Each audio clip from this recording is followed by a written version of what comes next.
Dans la dernière vidéo, nous avons regardé la double détermination du résultat et nous avons appris qu'un bénéfice apparaît à la fois dans le bilan et dans le compte de résultat. Mais comment comptabilise-t-on exactement un tel bénéfice? C'est exactement le propos de cette vidéo. Supposons que nous ayons le bilan final suivant à la fin d'un exercice. Pour déterminer le montant des bénéfices, nous devons déduire le passif de l'actif. La différence correspond au bénéfice annuel qui, dans notre exemple, s'élève à 100 francs. Voilà donc notre point de départ. Il y a maintenant deux façons de comptabiliser notre bénéfice. La première possibilité est que nous payons le bénéfice, c'est-à-dire que nous le retirions de l'entreprise. La deuxième possibilité est que nous réinvestissions le bénéfice, c'est-à-dire que nous le conservions dans l'entreprise. Examinons en détail la première possibilité. Si nous versons le bénéfice, cela ne signifie en principe rien d'autre que de nous débarrasser de l'excédent des actifs en réduisant les actifs.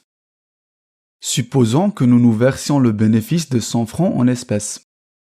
Dans ce cas, notre caisse diminue de 100 francs, ce qui explique qu'elle figure à l'avoir dans l'écriture comptable. Le compte de contrepartie au doigt est toujours le bénéfice de l'année puisque nous mettons celui-ci à 0. La comptabilisation des bénéfices est finalement bénéfice annuel à caisse 100. Mais comment le versement affecte-t-il notre bilan final? Nous avons comptabilisé le bénéfice annuel et pouvons donc le radier.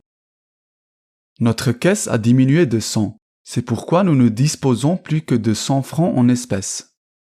En outre, en raison du versement, notre total du bilan a diminué de 100 francs. Celui-ci est désormais de 800 francs. Comme nous l'avons appris, il existe également une deuxième possibilité.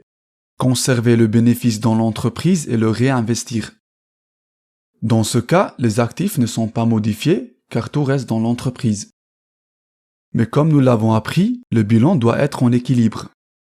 Cela signifie que nos passifs doivent être égaux aux actifs. C'est la raison pour laquelle on augmente les fonds propres de 100 francs. L'écriture comptable est donc bénéfice annuel à fonds propres 100.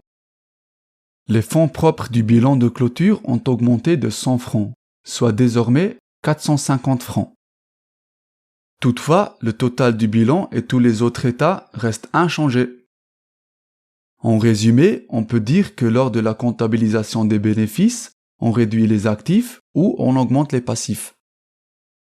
Nous espérons que tu as apprécié la vidéo et que tu en as retiré un enseignement. Souhaites-tu nous faire part de ton feedback, d'astuces ou d'autres commentaires? Alors envoyez-nous un email à feedback@eduti.ch. Sinon, bien du plaisir avec les autres vidéos.